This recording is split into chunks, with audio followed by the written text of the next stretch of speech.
an Unspoiled Network podcast. This is Unspoiled, covering Doctor Who, Season 2, Episode 1, The Christmas Invasion. In this episode, I thought I'd get more of a feel for David Tennant, but he's asleep for most of the episode. However, I can't hold that against it when there's a killer Christmas tree. Thumbs up. 5 stars. Would see again. Welcome to Unspoiled.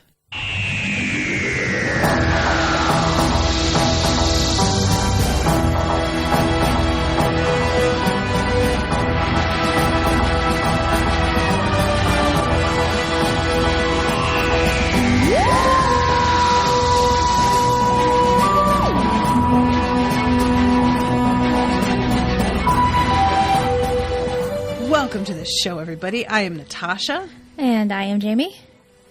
And yeah, so I watched this, 2 or 3 days ago. My Christmas tree is still up. I don't know why I was even worried. I knew I wouldn't have it down by the time we recorded this. But I was still much more in the Christmas spirit. There's something about passing New Year's that sort of makes it feel like it's more behind you. Yeah. And I hadn't quite hit New Year's yet, and it was just a very fun episode to watch during this time. And also I would like to point out that Jackie's white Christmas tree with the colored lights and the pink and the gold tinsel and the pink ornaments is my jam. And almost looks exactly like the tree that I have in my office right now. So good on you, Jackie. Thumbs up. I can see a little bit of Jackie in you. Yeah. A little bit. Yeah. I'm a little extra like she is. It's pretty fun.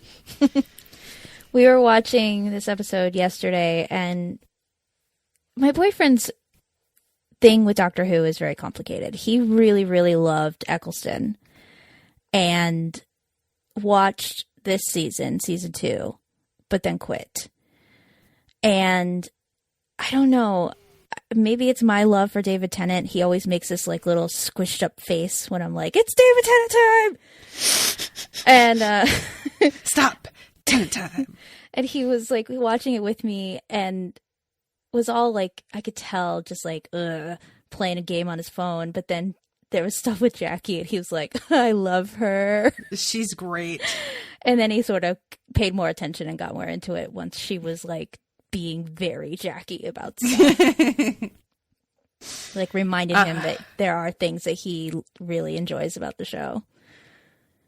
Yeah, that can happen. I can understand how that would happen with this show in particular, with it just being so all over the place in terms of the tone and whatnot. It varies so wildly that if you hit a couple that don't really fit your mood at the time, yeah, you start to just be like, well, this isn't really for me. And that's not necessarily true. It's just that you hit some that weren't jiving with you at the moment.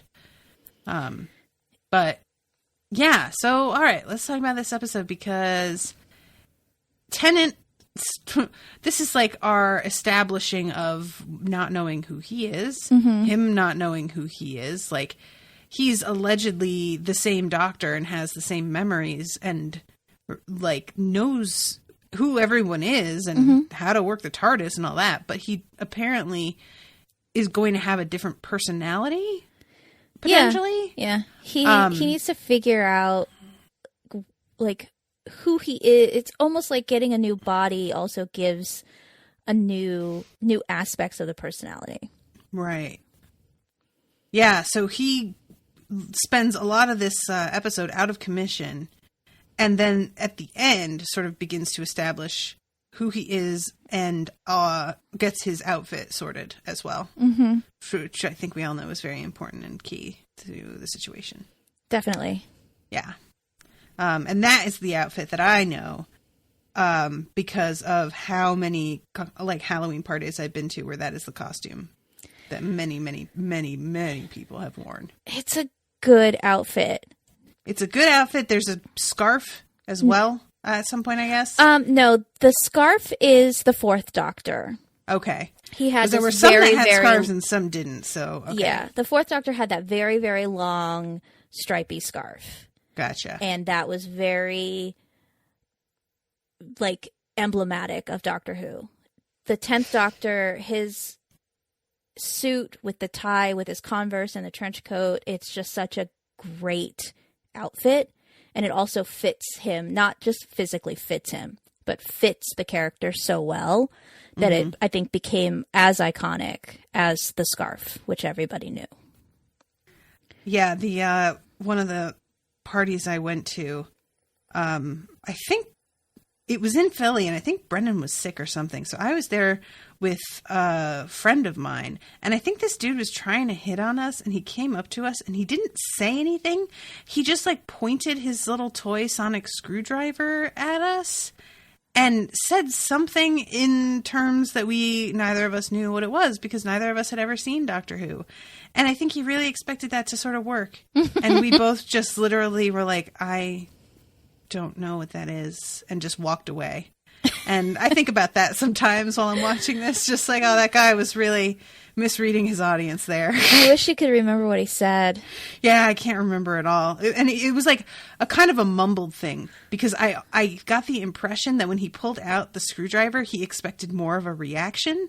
And since neither of us knew what it was, we just stared at him, waiting for him to say something. And he realized, like, oh, I guess I need to speak. And then said something like, kind of, not thought through all the way. And we were just like, yeah, we're going to go over here. So that's my experience with that. So Merry Christmas, everybody. So yeah, the episode starts off with Jackie decorating her tree and Mickey at work in that garage. And it turns out Mickey is just going to, like, be around, because I thought that was it was it when he was like, oh, well, I guess you forgot about me and just left. So I'm going to maintain some dignity. Well, Mickey does still live in the same building. So he's not completely away. He's still going to see Jackie, and they're still going to have that bond over, like, Rose is gone. Woe is us. But I know, but he's Mickey. He's a sucker.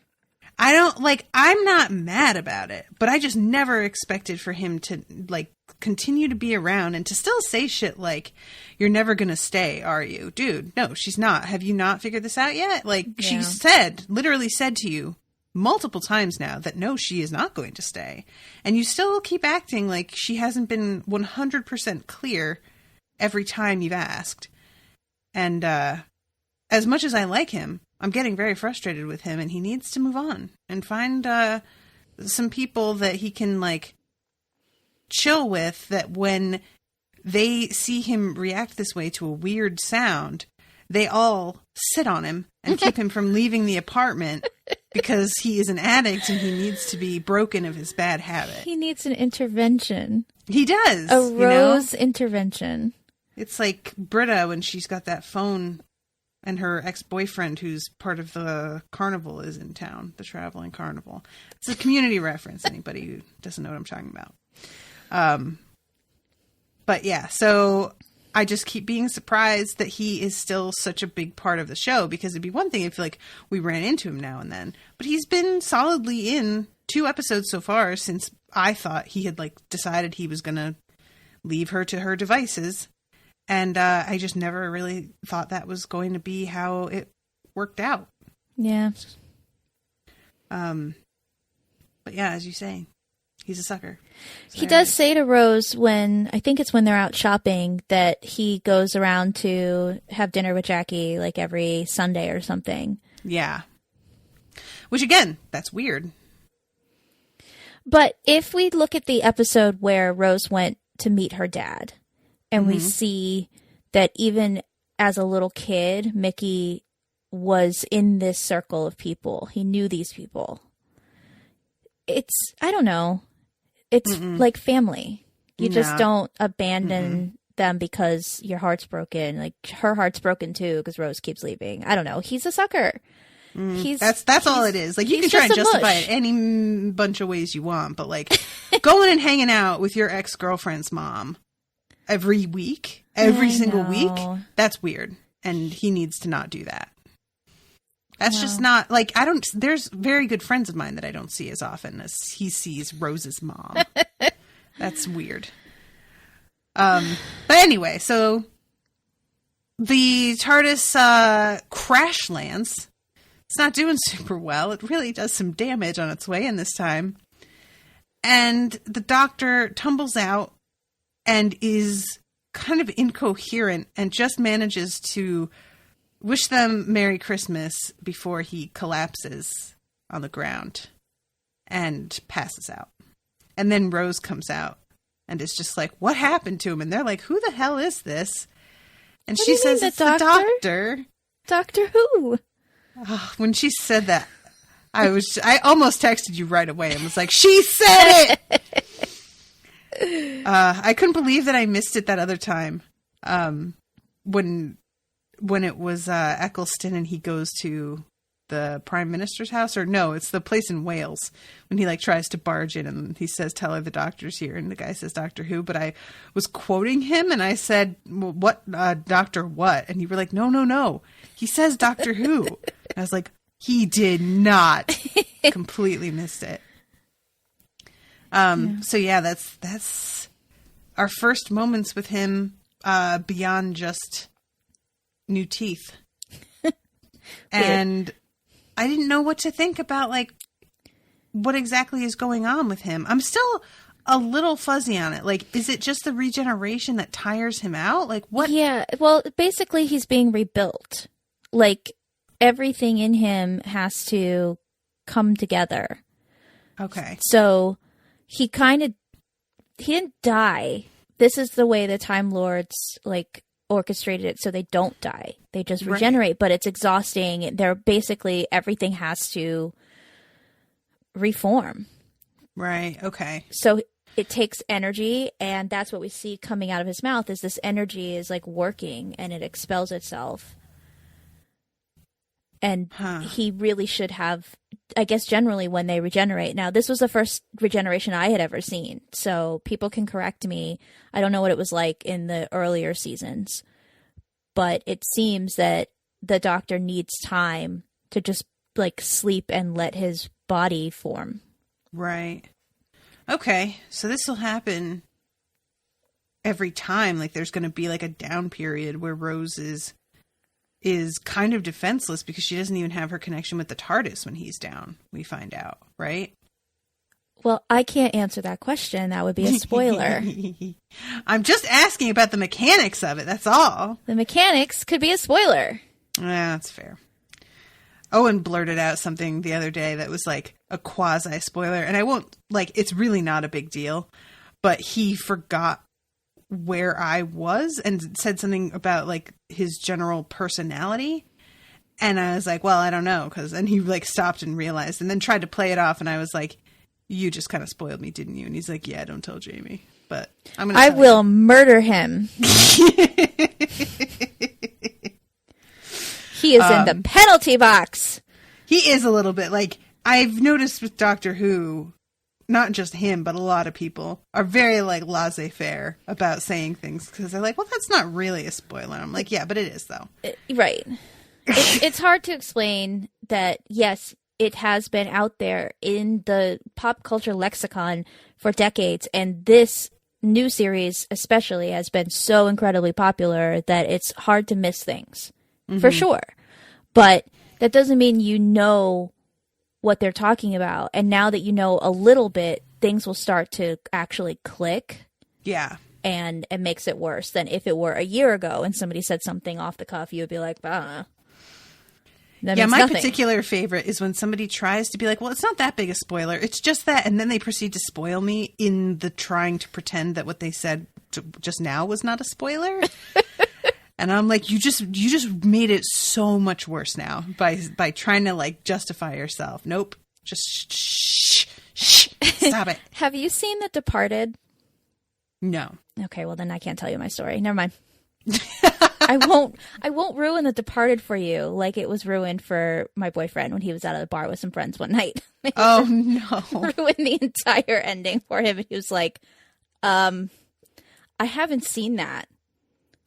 Oh, there's nothing quite like hanging out with friends and realizing that they are just going to start blurting stuff out because they've been drinking and they don't really care and they don't get it.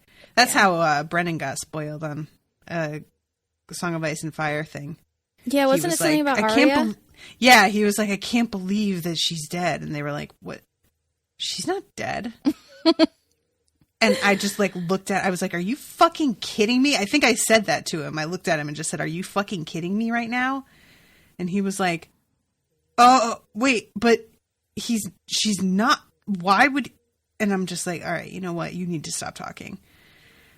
So there are certain things that you wind up just making off limits entirely in conversation. Yeah. Well, you tell Owen to stop talking about Doctor Who unless he's going to come on the show and be a guest. I will. It's the only way he's allowed. So. Can you hear my cat snoring, by the way? No. Oh my God. I wish I could. That's funny. It's so loud. I can't believe you can't hear it. So they bring the doctor to Rose's mom's flat and have him set up in bed, and she's checking on him, and both his hearts are beating. And they decide to just let him rest. And his energy that he's like expelling out of his mouth goes out into space. Mm-hmm. And we find out later this is what winds up summoning these, what are they called? Cryovac? Sycorax. That's the one. And Cryovacs. Is that, what is cryovac? Is that? Well, there's the anything? cryogenic things, and then there's like vax. It made me think of cryogenically freezing someone in a package. Yeah, I feel like cryovac packaging might be a thing. Like, I don't know. Well, there it is. That's what I want when I die. I want you to like put me in a plastic thing, freeze me, and then suck all the air out and put me in the freezer. Suck all the air out and put me in the cupboard with your smushed down blankets and comforters and pillowcases until further notice.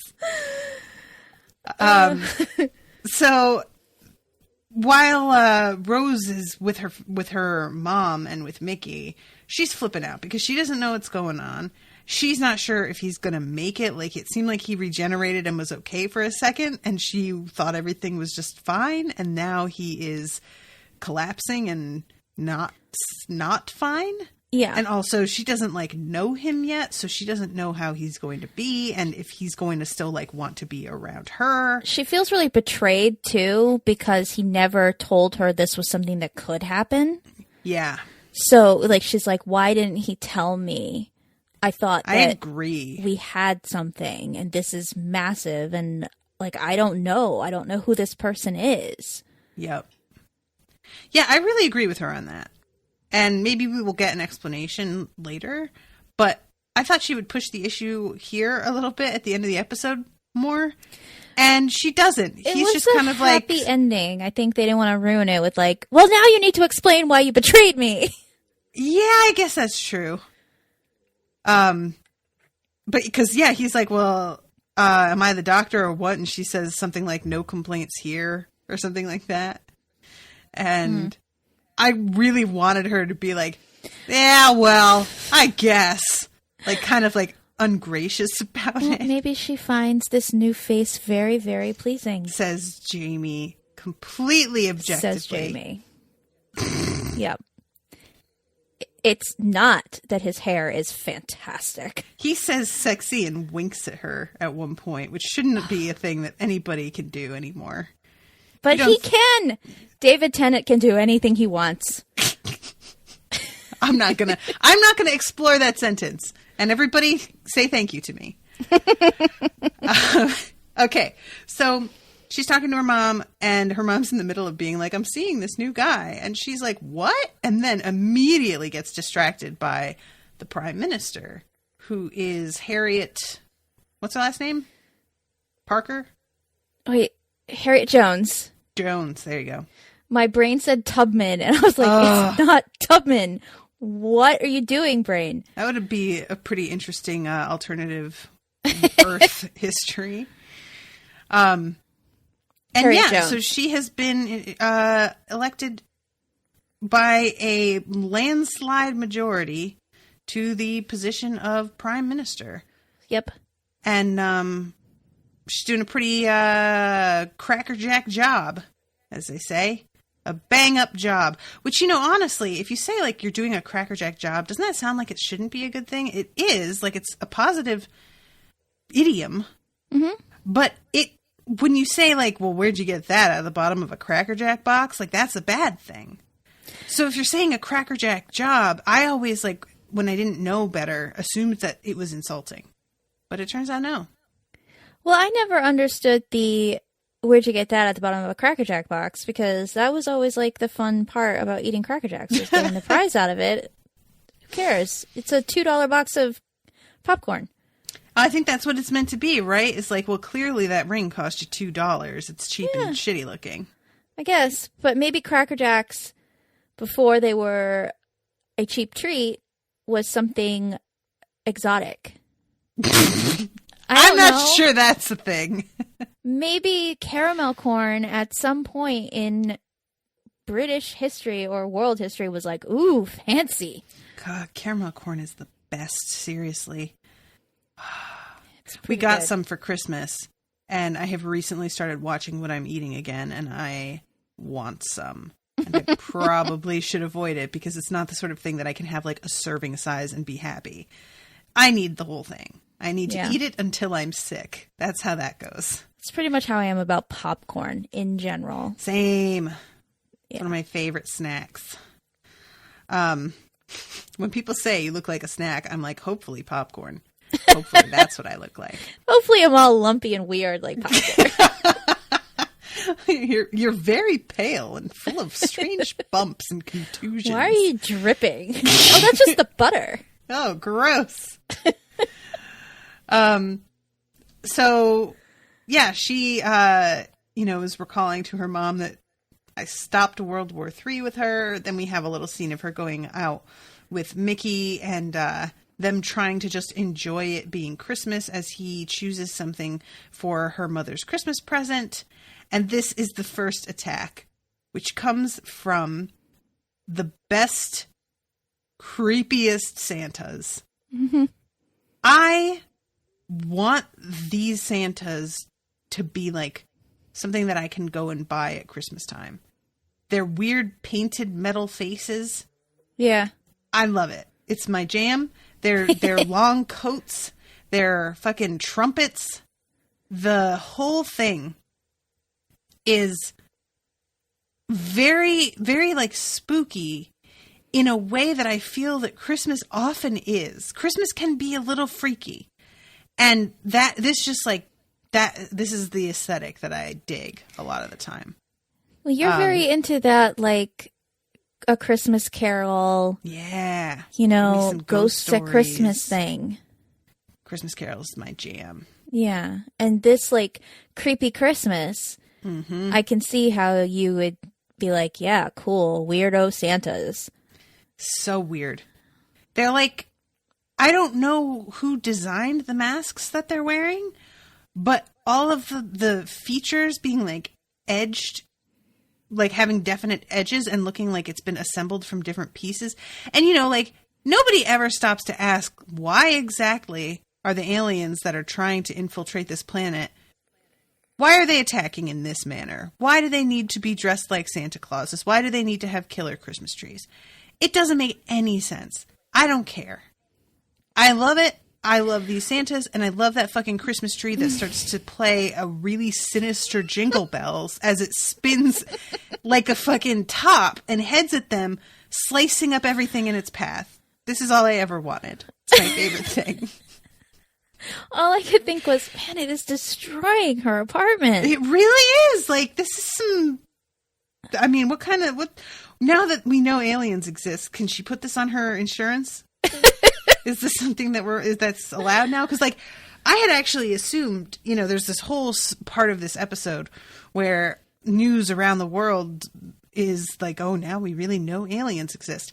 I thought that happened with the Aliens in London episode. Yeah, well, I said the same thing when we were watching this, when they're like, well, now there's no denying aliens actually exist. And I was like, but you knew that, dummy. Yeah. There were aliens there a few months ago. Okay, so I was thinking that, like, was there some plot point that I forgot about where, like, they Men in Blacked everybody and now nobody remembers it? Well, I think that it's unsaid, but it's that, like, human thing. It's the Buffy the Vampire Slayer thing where people are like, it was PCP. It wasn't what we thought it was. There's like it gets covered up effectively enough that everybody just sort of moves on with their lives. But there was like a huge fucking ship that crash landed in the middle of the city. With a pig inside. With a pig inside. I forgot about that poor little piggy. Oh, he was scared. The poor little guy. I forgot about him. Oh, that little pig is what I imagine would happen if, like, my cat Ripley was able to, like, start really understanding human speech and walk around and everything. Just be like an incoherent mess. And I'd be like, you know what, sweetie, this is too much for you. I'm going to take it back. I'm going to take away your powers of understanding and reasoning. Just go to sleep on your back. Show us exactly. Give me your belly. Give me it. But yeah, so like Rose immediately with the attack of these Santas is aware that they are being targeted because they are the ones that are close to the doctor, and heads home. And this is when the tree goes bananas. Mm-hmm. And it's so funny. It's like one of those brushes in a car wash. Yeah. You know, like it's the best. And like I said, the jingle bells playing. There's no reason aliens would do this or know about any of this, but it's so funny. I don't care. Mm-hmm. It goes right through the wall, and Jackie is sitting there, like, talking about how she's about to be killed by a Christmas tree and, like, the injustice of it, which, fair. And just as it looks like they're not going to be able to escape the damn thing, the doctor wakes up and uses his screwdriver and stops it. And he can tell that it was being remote controlled. And when they go out onto the balcony, there's a bunch of creepy Santas down there with like fucking Xbox remotes for this Christmas tree. I thought it was like remote control car, or like Jason's. He's got a couple of drones. It was like the thing that controls his drones. Oh, okay, yeah. Yeah, I think that's probably a better comparison to a drone. And when he points his screwdriver at them, they all just like levitate. What did they get? Beamed up, I guess is the words that I really want. They transport? Sure. Wait, what's the transport? No. What's the power that we all want? Transponding? No. Let's do this again. It's a transponder. Teleport. Is that teleporting? I don't know. This thing I get my like recaps from just to sort of follow along in case I miss anything says transmat. But that doesn't seem right. Oh, transfer of matter. No, I think that is right. Okay. Right? So they transmat away is what this says. Okay. Yeah, because a teleport, I always imagine it's like an interdimensional thing somehow. But there is like a streak that they make in the air as they move. So yeah, it's it does kind look of like like their matter is being moved. On Star Trek, when they would beam from place to place, it sort of does that. Yeah. Yeah, that's why I said beamed up. And then I was like, But yeah, okay. So transmat. We'll put that one in our little lexicon. Okay. The doctor calls them pilot fish. Yes. And eventually, through the slowest dial-up in the universe, Mickey figures out what that means. Well, and first, that there are sharks coming. We have to address the giant elephant in the room here. Okay. And this is coming from me, the biggest David Tennant fan in the world. His overacting on this balcony is something to behold. Between him doing the David Tennant thing that he doesn't do that much on this show, but is very Barty Crouch Jr., and Jackie yelling in his face, "Just tell me what you need, sweetheart. What is it? What is it?" God. Which was the part where Jason was like, "Oh, I love her." while I'm like cringing because I'm like, oh my God, Tennant, let go of all these instincts. What are you doing? It's the only time that I'm just going to be like, it was too much, dude. Do you know, I didn't notice that mostly because I was waiting for him to just yell shut up in her face, and he took so long to do it that I just like, but I believe you. I'm sure that I would agree with you if I were paying attention properly. Every other scene, he's playing the role really well. And in that scene on the balcony, he's just like struggling to say words and like clenching his teeth. And I just want to smack him and be like, you're better than this. Stop it. You don't know what regenerating is like, Jaime. Maybe that's how you true. would be if you were regenerating. Look, I'm not a very good actor, so maybe. But he has proven to me that he is, so this is not okay. And yeah, she like, he's in the middle of being like, I need, and she never ever lets him finish. And all he winds up saying is like something else is coming, but he doesn't ever actually say what he needs, does he? No. They never actually get to that part, which I found kind of frustrating. He needs to rest. Is that all it is? Yeah, he needs to finish his regeneration process, and he needs her to shut up.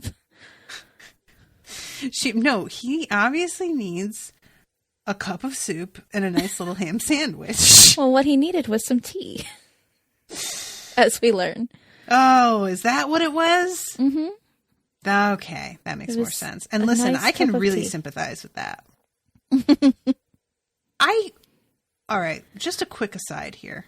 Okay. But the fact that Americans are so much more into coffee than they are into tea is baffling to me. Tea is just so much better. It's so much better. And don't get me wrong, I love me a cup of a nice foamy cafe latte. I do. But like, that's a sometimes treat. I need my tea every morning. I need it. And there are times where I just like consider whether I should just move to another country simply for that. Because you try and order tea anywhere other than a coffee house, and it is the most vile garbage water. Yeah. It's like, it's so, oh God, I carry tea bags in my purse now and just ask for hot water because I don't want their fucking Lipton. Ugh. Yeah. So no, I get that. Every time I watch the show and they mention a cup of tea, I'm like, yes, actually, thank you. And I wind up making myself tea afterwards because they put me in the mood for it just by talking about it. So anyway, I just had to mention that because he says something about like, you know, fruit and tannins and infusions and whatnot. And I was like, making it sound good, which like, really, that shouldn't do it for me. Talking about tannins. But can we talk about the apple in the robe pocket? Yes. And why is there an apple? It's Howard's. Why? Sometimes he gets hungry. In his sleep? Sometimes. What? I find that adorable. Like, not only just, I'm not even, you know what? The man has fruit in his robe pockets. There's something very charming about that. It's weird. I don't know. It's very weird. And like the in his sleep, like, does he wear his dressing gown to bed? Maybe he wakes up and he just puts on his dressing gown to go out and sit in the living room and eat his apple. I don't know. But there's something about it that I was like, I don't know who this Howard is, but I find that very charming. Yeah, I feel I have a good vibe about Howard because, and I like too that like it's very fruit themed with him because that's what Jackie says when she's explaining to Rose about how they started seeing each other, was that he started to rather than delivering the groceries to the front, like to the building, he like started to come up to the apartment, I guess. And she mentioned something about how he like brought a bag of oranges one time. So yeah, apparently Howard has like a little fruit motif going on, and that's pretty fun. Later in the episode, the doctor defeats the guy with a satsuma. Yeah. Thank you, Howard. I feel like he played a little bit of a role in saving the world there, so that's cool. All right, so long story short, these things have come and they are going to take over the Earth, and they begin to force people to walk to the top of high buildings and stand on the edge, ready to jump off if anybody does not agree to their terms. So that like a full third of the population, because it's all people with the same blood type, will die if the prime minister does not agree to their demands. And their demands is basically to become slaves. Exactly. But only half of them. Right. Well, all but a third, I guess. He wants everybody else who they haven't already, like, put up on the edges of buildings to surrender. Well, I think it's like if she surrenders, he won't kill them, and then it's half of the population, right? I don't remember his insane rantings, to be honest. Whatever it is, she's not doing it. Yeah. And they do look really cool, these aliens. They do. And the way they talk is pretty fun. I actually was there for that. Because at one point when he asks, "Who are you?" and David Tennant says, "I don't know." And I just cracked up on that one because I think I was like, I had just looked away from the screen and I heard that and I was like, what? And I looked up just in time to see that he was the one speaking, and I just found that really hilarious for some reason. Yeah. But yeah, so the prime minister, meanwhile, is like talking to the dude from what's their NASA called? The British. Oh, what is British it? NASA. There it is. Perfect. Well, they're at the United Nations Intelligence Task Force, which is UNIT, which is a Doctor Who thing. This organization UNIT, I think, goes back to some of the older Doctor Who's. And then the space, their NASA, I forget what they're called. I do have it here somewhere, though. Well, she starts talking to him about aliens, like in this very matter-of-fact way. And this guy is like, "Why are you acting like this is just a thing?" And she's like, "Oh, it is." And at one point he says something about how, well, I guess they're not Martians. And one of the guys is like, "Of course they're not Martians. Martians look completely different." Yeah. And I loved that moment a whole lot. That was the guy from UNIT. The bald black man. He's the from one UNIT. who gets zapped. Yeah. So rude.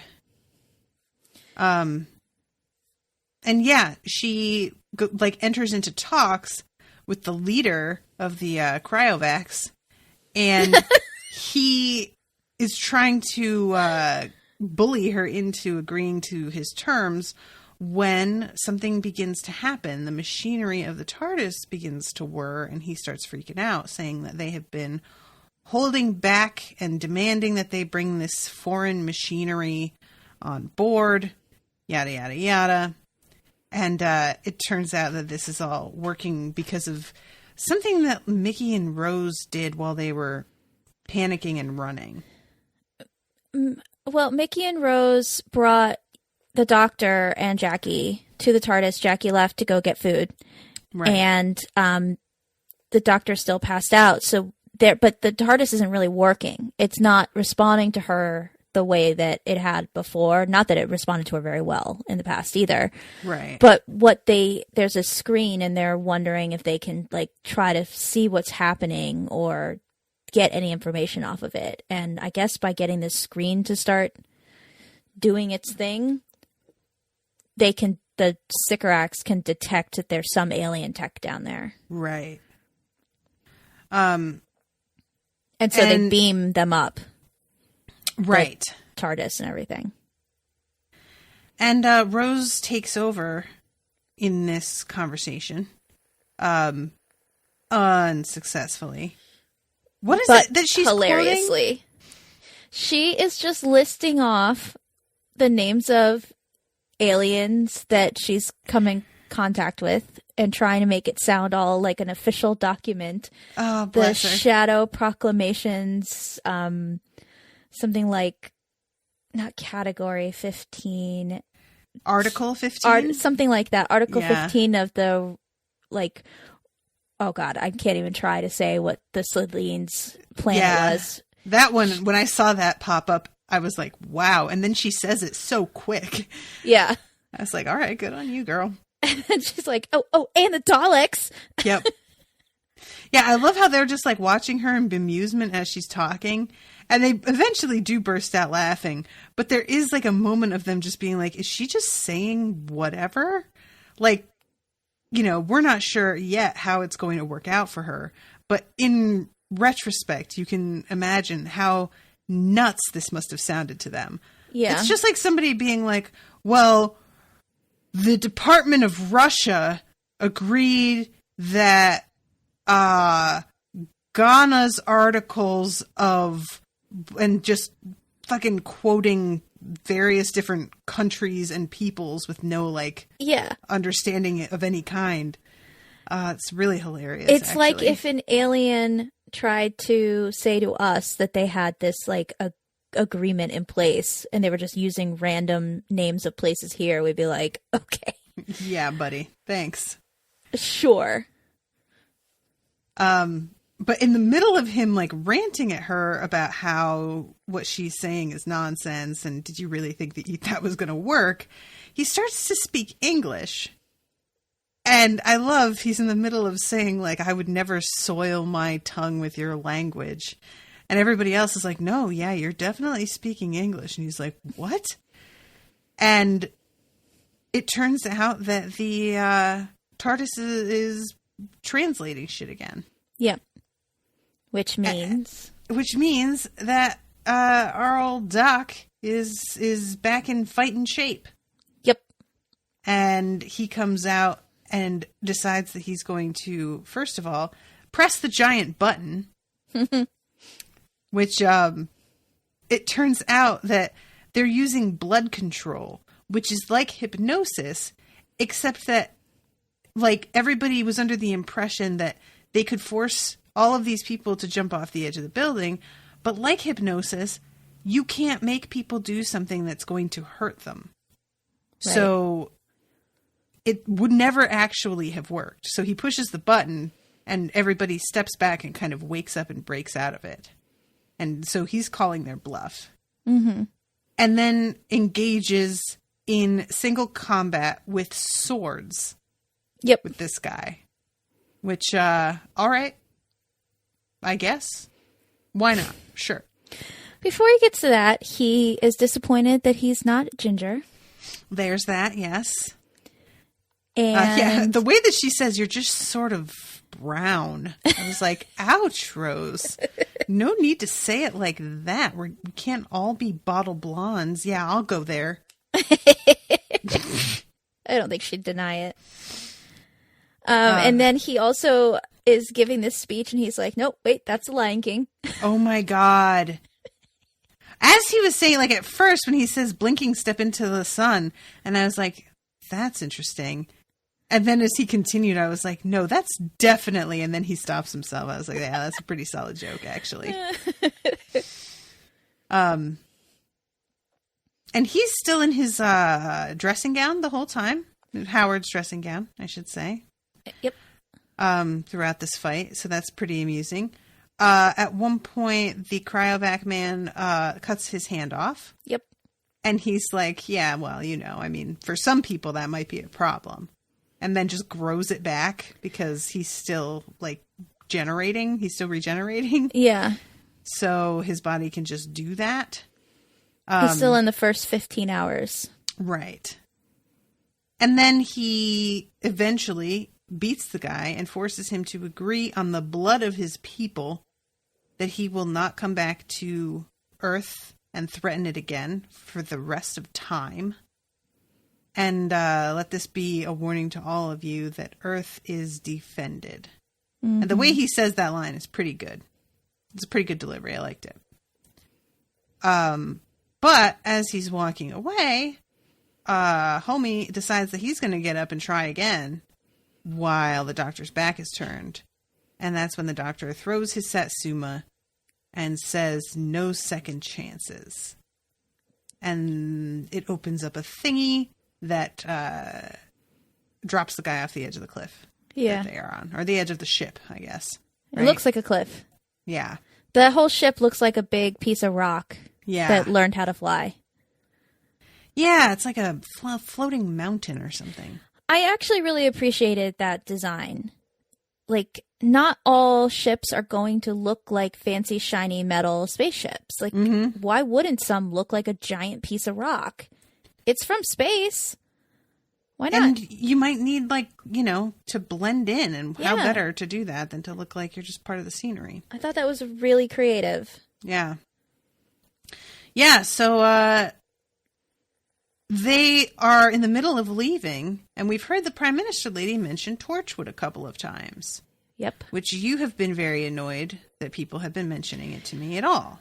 That is true, people. This is the first time we're really hearing about Torchwood. And she says something about how, like, she knows that she's not supposed to know about Torchwood, but she does, so get over it. Do like we Natasha. have it? Ha-ha! But are we prepared? And the guy's like, I can't take the responsibility. And she says, I can. And when these aliens are about to leave, the guy is like, Torchwood's ready, they said. And she's like, all right, fire. And they do. And it's a giant, like, 4-pointed laser cannon that zaps the ship as it's flying away. And the doctor is very angry. Yes. To which I say, too fucking bad. I am 100% behind the Prime Minister on this. Really? Yup. Like, okay, listen. Oh, they were leaving, yes, and they were going to enslave half of a planet. They're bad people. They're slavers. Bye. Yeah, I mean, Not I can sorry. see that side of it. I can see hey, this was a threat and we have to defend our planet. Now that we know we have to defend our planet, not just our country. But the doctor also had taken care of it. No, and I think he felt like he made that a deal was with a guy who backed out, like, at the last second and tried to kill him when his back was turned. These are not honorable people who are going to abide by an agreement that they just made. Yeah, probably true. So, yeah, I got very angry at him because he is such a dick to her for the rest of this and decides that he's going to, like, basically scupper her entire career over, and just by saying, like, doesn't she look tired, which is so hilarious because, like, dude, if you only knew what it took to sink somebody's career nowadays, lol. However, that's pretty accurate for a woman. Perhaps. In power. Don't you think she looks tired? Everybody's going to glom onto that. You don't get that question about male politicians or men in power. Doesn't he look tired? Which is part of what made me feel like it was extra gross on his part. It is, for sure. I do not agree with his assessment of how to handle this. And especially like him being like, it is defended. And she points out, you're not here all the time. Half of today you were asleep and 2 of my closest people died. She's fucking right. And he's acting like she's being so unreasonable. And I don't understand how he can stand there after having somebody try and hit him when his back was turned after supposedly making an agreement with him and act like we're supposed to believe the rest of these peoples are going to uphold their end of things. Dude, why would we believe them? Like, they were about to enslave half of a planet. Guy? No. So she asks if he's on my shit list right now. She asks if she should consider him another alien enemy. Which, that's a fair question. Because he's over here scuppering her entire career because he doesn't agree with the way that she handled this. So I would say, yes, he is a threat. I don't think he's a threat to Earth. Well, I think that she made the right decision for Earth, and now he's putting her in a spot where she's not going to be able to make any more calls. So I think that he's bad for Earth in this respect. Okay. But, whatever. I'm also like, because he says no second chances, but I'm that kind of man. Well, no, apparently not. Apparently you're very much second chances because they can just go away and enslave some other planet now. That's cool. I think I don't know. He doesn't really The show itself doesn't really go into, like, what are the implications of letting them go. Which, you know, that's a mistake to have him base the whole reaction here on that if they're not going to explore what that actually means. Sure, you're right. You know. Yeah, so I'm mad at him and not impressed with that. And Team Harriet. And then they go home. And this is when we have a little bit about him going through his clothes and deciding what his look is going to be. And he decides to go for like noir gumshoe, I guess. Basically, my favorite outfit combination of all time, to be honest, is a pinstripe suit with Converse. I don't know. Even before I saw this, I knew some people who were like in a wedding and they had on suits and Converse, and I was like, yeah, that's a good look. So, yeah, that's this was funny. like catnip. Wouldn't it have been amazing if he picked that leopard coat? I thought that too.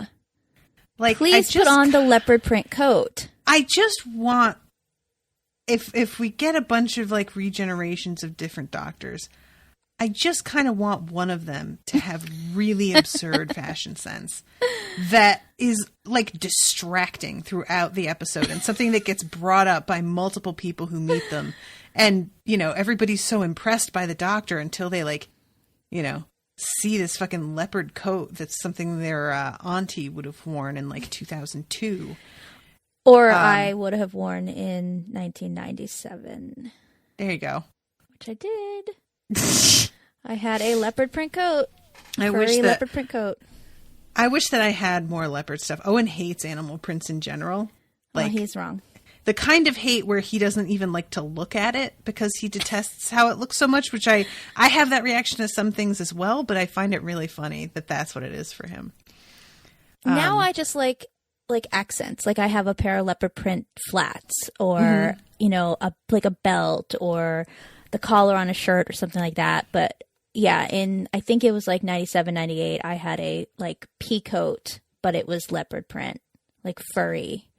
And I loved that thing so much. Yeah, I God, I must have looked like a hooker. I saw a really sick outfit that I kind of still want ages ago, and it was a leopard print pencil skirt with a white peplum top and a red patent leather belt. Yeah, see? And it looked amazing. If it's not head to toe animal print, if it's just one piece, I think it works really well. And usually leopard, but you can pull it off with a giraffe print if it's the right piece. I can't do giraffe. It's too yellowy. It doesn't work with my skin tone. Leopard has enough orange in it that's all right. Yeah. Zebra can get pretty trashy if it's not done right. I'm a big fan of the zebra simply because it pairs so well with hot pink. It does. So that's part of my jam there. All animal print can get a little trashy. I guess I can see that's where maybe that's where it comes from. Might be. But if it's done right, it can be really great. Mm-hmm. But yeah, so this is him putting on his new outfit while the rest of the family is getting Christmas dinner all set up. Doing their Christmas crackers. His hair is pretty good. I will give him that. He's got gray hair. Is it his hair? Yes. That's one of those things that I covered Twin Peaks with Maggie, and we were like going on and on about how great one of the characters' hair was. And we found out like later on that he had been wearing a hairpiece. Since Who? Was it Agent Cooper? No, it was it was a smaller side character played by Billy Zane. Oh.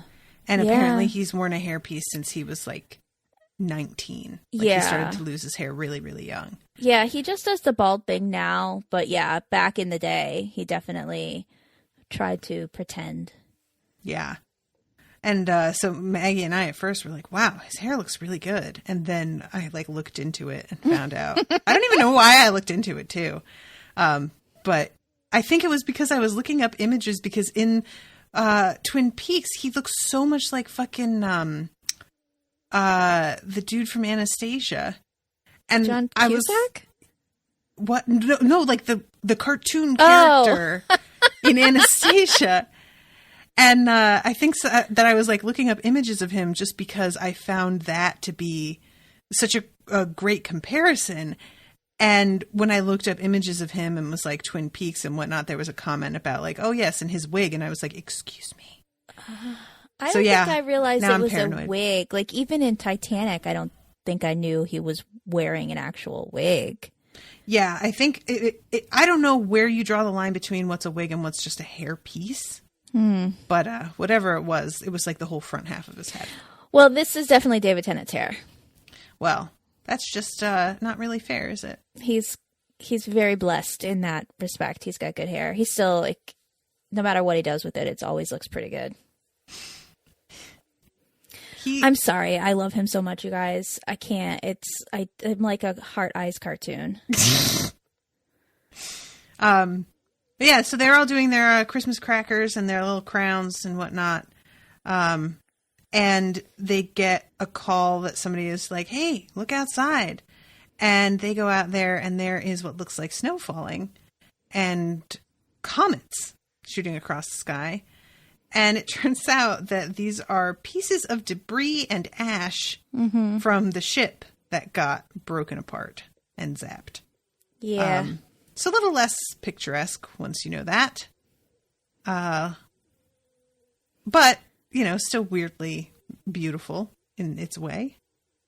And this is when Rose is finally like, so do you still like want me to come with you and stuff? And he's like, yeah, I wasn't sure if you would still want to come with me. And she's like, well, yeah, I want to come with you. I didn't know if you would still want me to come with you. Well, yeah, I want you to come with me, but I wasn't sure if you would still want to come with me. Oh, what a sitcom predicament. Oh, you guys. And that's when Mickey is like, you're never going to stay, are you? And I'm like, what was your first clue? The part where she said that months ago? Is that it? The part where she was bawling in her hallway because he's not the same anymore and she doesn't know what to do and she's all heartbroken.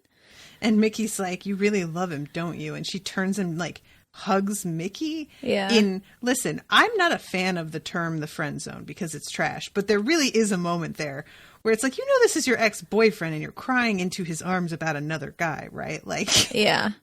There is a moment there where I'm just kind of like, yikes, Rose, a little bit insensitive, lady.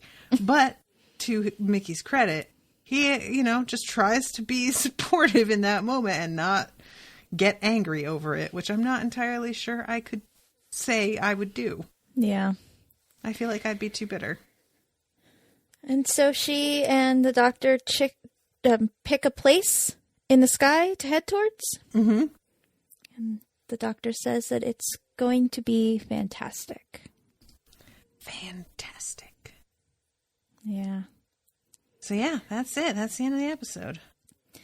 There were like a lot of little interesting tidbits that I read about this episode. Oh yeah?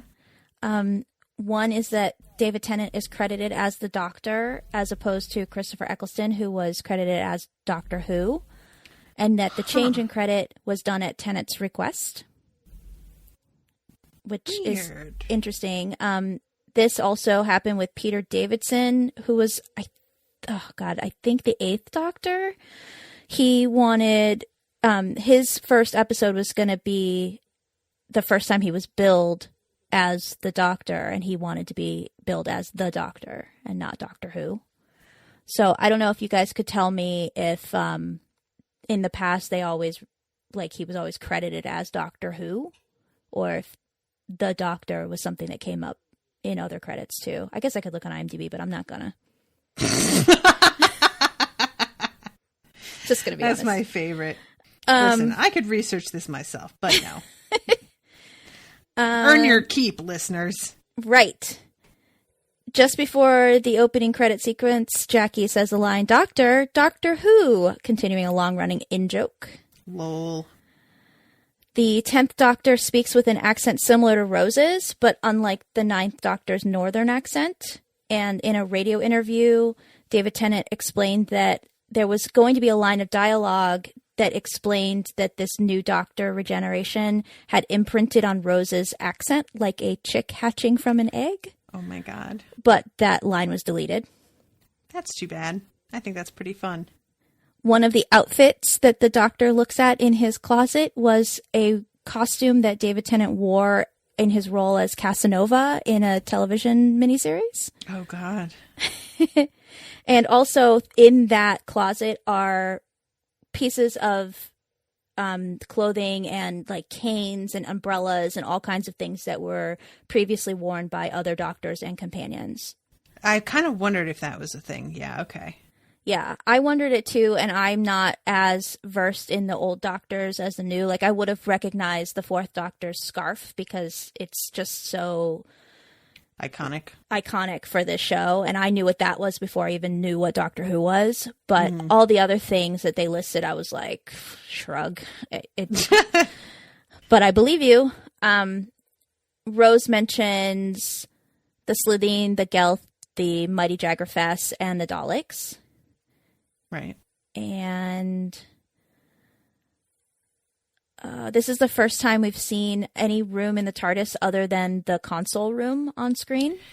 Yeah, I was thinking that, we have her going and getting dressed in one of the first episodes that we covered, but we never saw her dressing. We never saw the room where she did that. So when the camera pulls back and we see that it's like directly above, like there's a spiral staircase kind of deal. Yeah, I love that spiral staircase. Yeah, it's pretty cool looking. The name of the invading alien Sycorax is also the name of the witch in Shakespeare's The Tempest. Oh, interesting. Okay. And Harriet Jones's decision to destroy the Sycorax spaceship, despite the fact that it was leaving Earth, echoes Margaret Thatcher's decision to sink the Argentinian ship Belgrano in the 1982 Falklands War, when it was had evidence that it was actually leaving British waters. So that's interesting that they kind of put that parallel in there. Yeah, that is interesting. I agree with her decision on this. I will say that I don't agree with Margaret Thatcher on most things. But the Doctor mentions the pajamas that he's wearing is very Arthur Dent, which is a character from The Hitchhiker's Guide to the Galaxy. And I forgot about that. He says really nice guy, by the way. Yeah. And I was like, oh, they're making that canon. I enjoy that. It also turns out that Douglas Adams was a script editor for Doctor Who back in other earlier seasons. So I think that's like a nice tribute to him. Yeah. Plus Hitchhiker's Guide is just great. And there's ramifications of the destruction of the Sycorax vessel in a comic book, and it shows the impact on a group of female and presumably related Sycorax, which I find to be kind of interesting. It's called The Widow's Curse. Interesting. Yeah. All right. Oh yeah, and Harriet says that I don't know, like I'm not really asking because I'm assuming that it's a spoiler. I'm assuming that when they say Torchwood called and they say they're ready, that like the weapon itself is not called Torchwood. That there's something else called Torchwood. And the weapon is just like part of it. Yeah, she says something to the Doctor about, because I think he says something about it being alien. And she says, yeah, it's from a ship that crashed here a decade ago. Right. So that sort of will lead, at least it led me to believe that Torchwood is some sort of shadowy organization that knows of aliens. And we did hear the word Torchwood once before. It was in the last episode. Yeah, it was one of the questions that Android asks, right? Right, I think so. Yeah, during one of the games. So I had meant to bring it up and I totally forgot. So that and then this and the information about a ship that crash landed a decade ago made me think, oh, they're like some sort of alien focused shadow government. Right. Yeah, I guess I kind of thought that they were like a base somewhere, but because I just don't know how you make a weapon like this, and nobody knows about it. I'm sure they have a base. Most like weapon focused organizations do. That's true. But yeah, what do we know? What ship they got it from? Is that like the ship that crashed in Aliens of London? No, because 10 years from when this was supposed to be would have been 1996.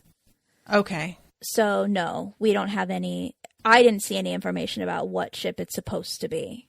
Okay, cool. Or even like what alien race it was supposed to have come from. Okay. Well, some interesting questions there. I can give you, I don't think this is really a spoiler. The word Torchwood came from the Doctor Who production trying to keep their locations and all of their stuff under wraps.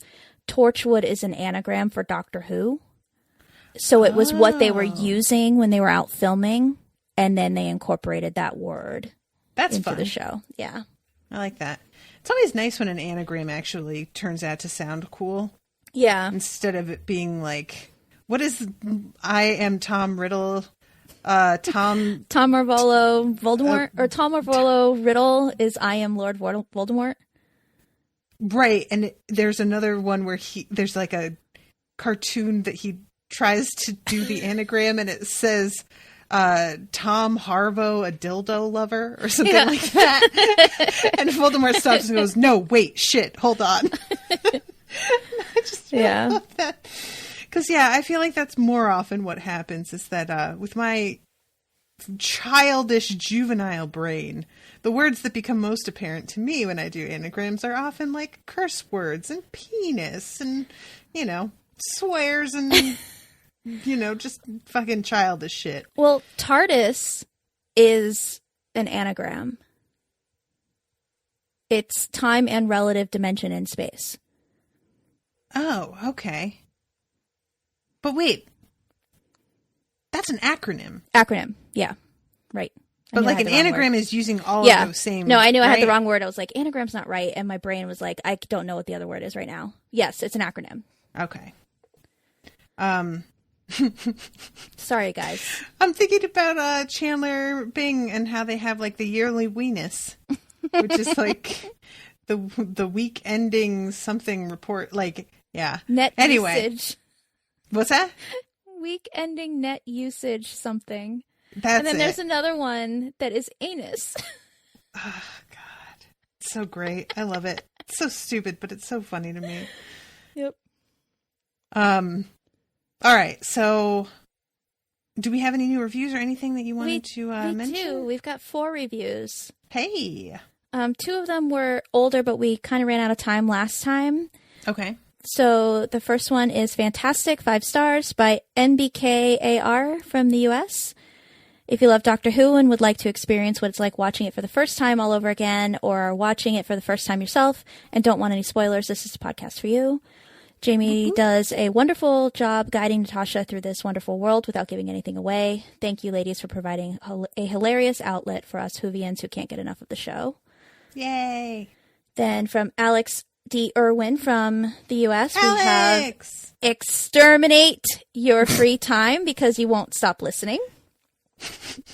And he talks about how Doctor Who had a special place in his heart. And he loves listening to Natasha talk about the things that bring me joy, frighten me with talk of my mummy, and just a great story great storytelling that this show has to offer. He can't wait to hear your reactions after you encounter more of the Doctor's nasties. Buckle your seatbelts. The TARDIS is getting ready for takeoff. And then I am entertained, 5 stars by Entertainer 1000. He says, Natasha. Oh my God, Entertainer 1000, what's up? I haven't heard from you in a minute. He says, Natasha, it has been many years since I first began listening to your podcast, commenter since the very beginning, and I remain a loyal listener. Keep on keeping on. Oh, that's delightful. And our last one is Love, 5 stars by Lexiosaurus Rex from the U.S. I recently started a Doctor Who rewatch and skipped a few episodes. Super grateful I get to experience all of them and the ones I missed through you guys without feeling super guilty. Love your discussions and analysis, especially from a new perspective, and cannot wait to hear more, especially with the 10th Doctor. thank you guys. Thank you guys so much. That's lovely. I usually get emails when we get new reviews, and for these last two, I didn't get an email. They were both from like within the last 2 weeks. So thank you guys so much, considering that we didn't even have a new episode since like 2 weeks ago. Yes. Yes. Very much thank you. Nice way to start off a new year. Yes. Happy New Year. Happy New Year. Happy New Doctor. New year, new doctor. That's new, right. New year, new who. It was right there. All right, guys. Well, you know where to find us. Facebook.com/unspoiledpod, Twitter at Unspoiled Show, Instagram at Unspoiled Podcast. Do not tweet me saying that you like David Tennant's performance as Barty Crouch, people, because there is no excuse for that kind of talk in front of me. I can't accept it. It's just, no. The nice part of me wants to be like, everybody has a right to their opinion. And then, no, I'm sorry. That was the worst thing that's ever happened. Yeah, they were being very, sweet about it. They were just like, oh, come on, it was iconic. And I'm like, iconic for a bad performance. Isn't that what I tweeted back to him? It's iconic because it's the worst performance ever. Oh, my God. What a disaster. Oh, he's so much better on this, I promise. But yeah, please, guys, tweet at me so that I can mock you on the air. Thank you. You can tweet at me, too. It's Jaime on Twitter. Yay! And you can find all kinds of stuff at unspoiledpodcast.com. You can support the show shopping at unspoiledpodcast.com/Amazon. And you can commission me to cover specific episodes of specific things at unspoiledpodcast.com/shop, which, that has been taking off quite a bit. And I have a pretty packed schedule coming up. And with the new year, I will be like changing up the website a little bit and updating it for the new book club episodes or the new book club lists. This Saturday, I'm going to be covering Sharp Objects with Rashawn, which I'm really excited about because that book was a whole lot. Yeah. And I just tore through it. I read that book, God, like 6 or 7 years ago and could not put it down. It was really it's incredibly disturbing. Yeah. But it's also just so, as you say, it's impossible to put down. When you have some time, you should check out the miniseries that was on HBO this year. Part of me wants to, and another part of me is like, I don't really want to go back into that world. Well, I enjoy someday. reading it a lot, and I'm kind of done. I don't want to do that to myself. Amy Adams is phenomenal. Yeah, didn't she get nominated for something? She's nominated for a Golden Globe, I think. She'll probably get some Emmy. Or no, was she nominated for? No, I don't know. She will be. She will be. It was just, her performance was just incredible. Everybody in that was really great. When I read it, I actually fan casted Ryan Gosling in the cop role. Huh. And they ended up casting Chris Messina, and they were right. I do not know who that is offhand. Chris Messina, did you ever watch The Mini Project? No. Oh. Well, he's great. All right. Very attractive. Yeah, so that will be coming up for the book club. And then after that, I'm going to be covering The Enchanted Castle as the childhood favorite of the month. And that one is going to be with Candace. And this should be fun. This is one of my favorite books as a kid. And if you haven't read it, I believe that it is public domain now. So you can find it free. It's a quick read. It's super fun. It's very fantastical, British children's literature. And if you have kids, I think they would probably love it. I read it 1,000,000 times. So that'll be the second half of the month's book club episode. So those are going to be what's coming up. Fun. I've never read that book. You should definitely check it out. It's delightful. It's just one of those that you read it and the whole time you're like, oh yay, oh this is fun, oh that's weird, oh that's fun. I have to finish Crooked Kingdom before I start anything else. Crooked Kingdom. Crooked Kingdom is Crooked Kingdom. Oh, yeah, okay. The sequel to Six of Crows. I thought you said Cricket Kingdom. It's a sequel to A Bug's Life. Oh God. That's amazing. All right, ma'am. Do you have anything that you want to plug before we sign off? If you guys are inclined to listen to my coverage of Lost that I do with Krista, that is The Constant on the Unspoiled Network. And that's it. I do that and this for now. All right. Cool. All right, guys. Oh, if you would like to talk about Doctor Who, please join the Unspoiled Whovians group that I have. We do lots of gushing about the show and posting memes and things that we can't post in the regular group, so we don't spoil Natasha. So come on over and join that group. Yeah, go over there to talk about Torchwood so that Jaime doesn't flay you alive. They have talked to me about Torchwood. So many people have talked to me about Torchwood. We will address it when we need to. Yeah, don't email me about that shit, guys. Don't do it. No, email me. Send me a message on Facebook or on Twitter. All right. All right, guys. Well, thank you all so much for leaving reviews and being supportive and awesome. We love you dearly. And time for a new year, new Who. And we'll see you next week with a new episode. Toodaloo, motherfuckers. Bye-bye.